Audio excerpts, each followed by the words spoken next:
I am very, very so happy because kanina po kumakain po ako sa Jollibee at nag-lunch po ako sa Jollibee. At syempre, ako habang naghihintay naman ng order, no, ako ay nag-scroll. At nagulat ako doon sa akin nakita, may pangalan doon, naka-yellow siyang damit. Headline siya doon sa aking mga sinesearch kasi top search siya na nakalabas ngayon sa mga Christian sa YouTube. Si Brother Aking Salamuki. Nag-a-apologize po siya dahil ipromote daw niya yung kay Brother Joshua na rapture September 23. And my heart goes with them. Natutuwa po ako meron silang heart na mag-apologize. Ganun lang po dapat. Kung hindi nangyari, mag-apologize, no? Humingi ng patawad. At sino ba naman tayo para hindi patawarin yung mga... Sa akin, wala siyang kailangang hingi ng tawad naman kasi sa akin, ayos lang naman yung ganun na nagde-date set sila. Alam niyo kung bakit? Kasi nakikita ko yung desire to know Jesus second coming. Maganda po yan, nag-aaral ka. It means you are very interested in eschatology and that's a good thing. Ayaw kong tignan yung mga negatives diyan.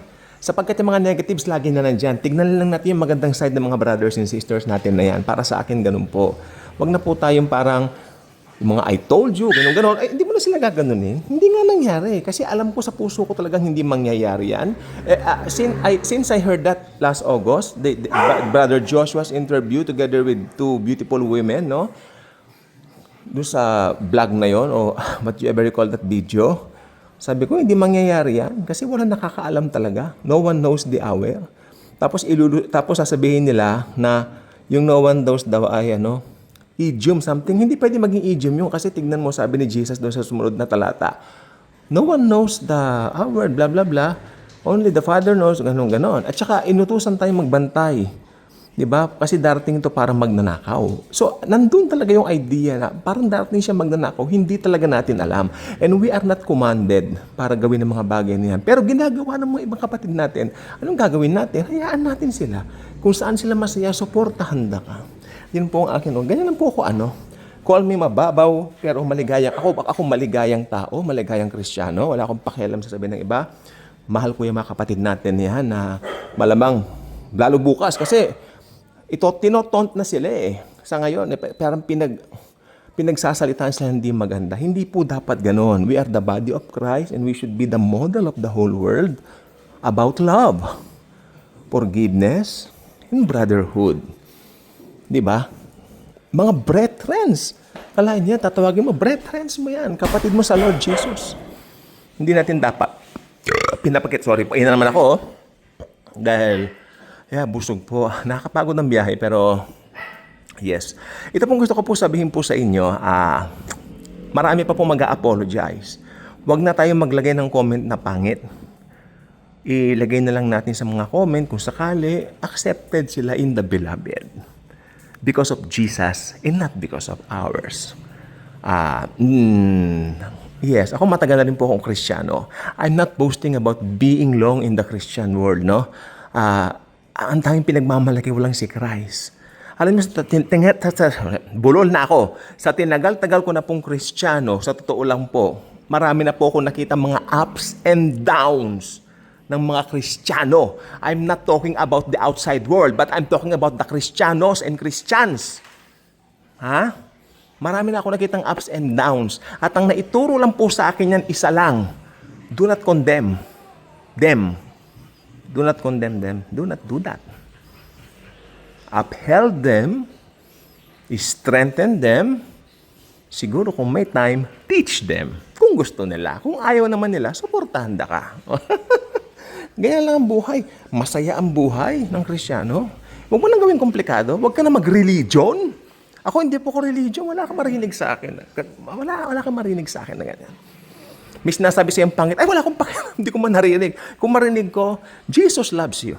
Ganyan ang natin. I mean, yes, nabubusit ba ako? Abi, oo. Siyempre, nabubusit din. Pero, ewan ko, sa biyaya ng Panginoon, I mean, sabi nga ng Bible, I can do all things through Christ who strengthens me. This is a reminder for us to please strengthen those brothers and sisters of ours that throwing their apologies or posting their apologies whatever social media platform na nilalagay nila ito, suportahan ka.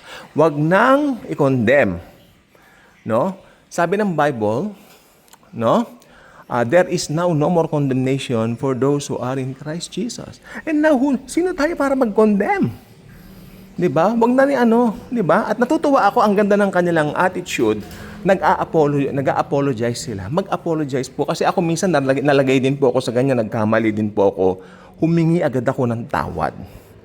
Oo, humingi ako ng tawad. Why? Who compels me? Unang-una, ang Panginoon. Pangalawa, yung human nature natin. Kasama po yan sa in-impart sa atin ng Diyos. Yung human nature natin, alam natin yan on the natural. Kumbaga, delikadesa. Nagkamali ka, you really have to ask forgiveness.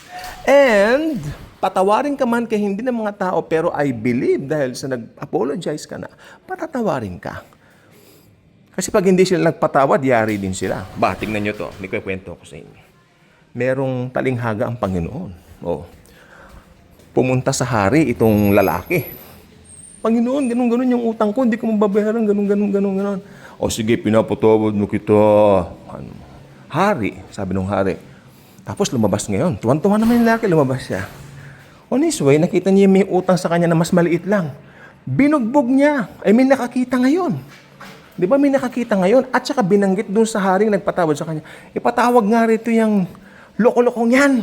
Salbahe yan. Siya ay nagngangalit ang ngipin. Ngayon, naparusahan siya. Amen? So, yun pong gusto ko sabihin. Alam niyo, under grace tayo, pero yung mga kwentong yun, mga parables ni Christ, alam niyo, ang gaganda. Isa yan sa mga gustong-gusto kong binabasa sa Bible, yung mga parabola niya. At nagpaiyak sa akin ng todo dyan, yung The Prodigal Son. At saka yung kwento ni Joseph, doon talaga ko, naiyak ako doon. Hindi ko alam, binabasa ko yung Bible.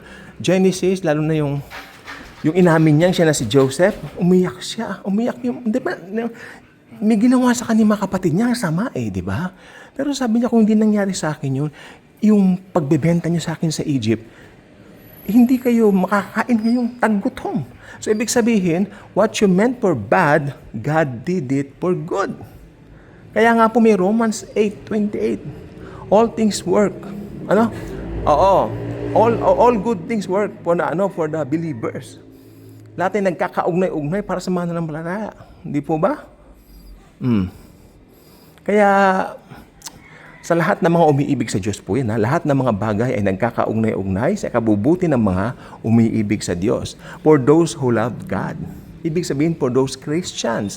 Because I believe, yung mga hindi Kristiyano, wala naman silang ganyang pag-ibig sa Diyos Maybe they know God, Jesus, but they cannot love Him as we do because we experience His love first. Therefore, we can love others also. So it's very natural for us to love actually. It's our nature na ngayon.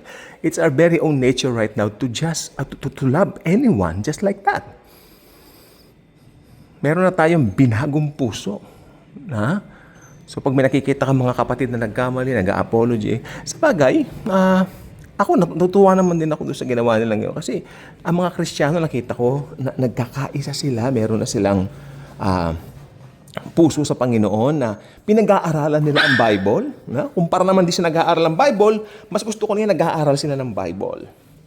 Kasi I'm a Bible person. Namimigay ako ng mga Bibles. Kaya yung mga Kristiyano, huwag na kayong hihingi naman sa akin. Ang binibigyan ko ng mga unbelievers kayo naman. May nagsabi naman sa akin, matagal lang Kristiyano. Pengin Bible, ikaw naman ako. Ang tagal mo ng Kristiyano. Bigyan natin yung mga unbelievers. Sila nga ngailangan. God bless!